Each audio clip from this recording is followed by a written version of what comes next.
So what, in your opinion, is Snipes' biggest brand differentiator in a really crowded streetwear market? Yeah, that's a great question. It's interesting. Pre-pandemic, if you asked our CEO, Sven Voth, who Snipes is, what kind of company is Snipes? His response was always, we're a marketing and entertainment company that happens to sell shoes. So pre-pandemic in Europe, we were doing something like 288 events a year in Europe.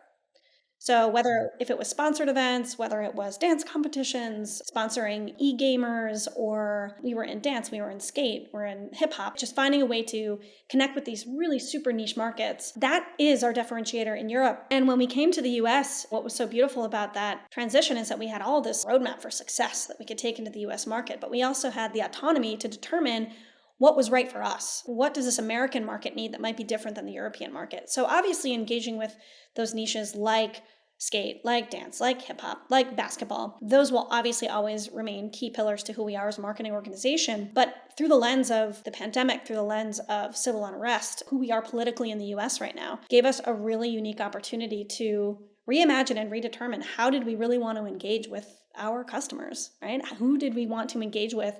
And how did we want to engage with them? And what it translated into, I'm going to get to the answer to your question, which is what's your biggest differentiator in market? I'm here. Is a commitment to our community. Recognizing that we have thousands of employees that work in our stores and that also live around our stores. We have something called a CARTA, which is basically like our mission. One of them is ear to the streets, right? Making sure that we understand who our community is, who our consumers are, and not just the people that walk into our stores, but the people that live around our stores and what the communities around our stores really need.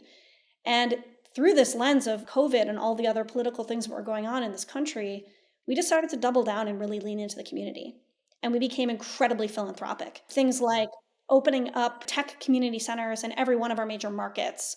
Things like giving away 1,000 turkeys on Thanksgiving. Things like revitalizing basketball courts and community gardens, and just really finding ways to give back to the people that not only frequent our store, but live in the communities around them. It's stuffed backpacks on back to school and free haircuts. And this is something that has really put us on the map. And it wasn't really the intent. It's just what was needed during this time. And we had the means and interest in doing it. And so a whole part of our marketing team has now pivoted and have recognized that this community marketing is our brand marketing. It's gotten a lot of attention, not just, from press, not just from celebrities, but from our vendors and from our community members. And it feels so good.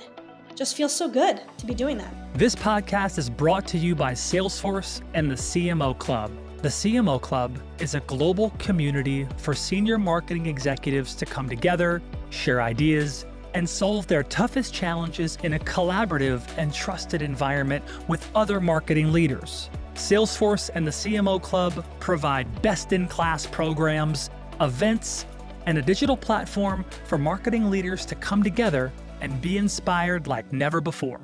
Join our global community at thecmoclub.com.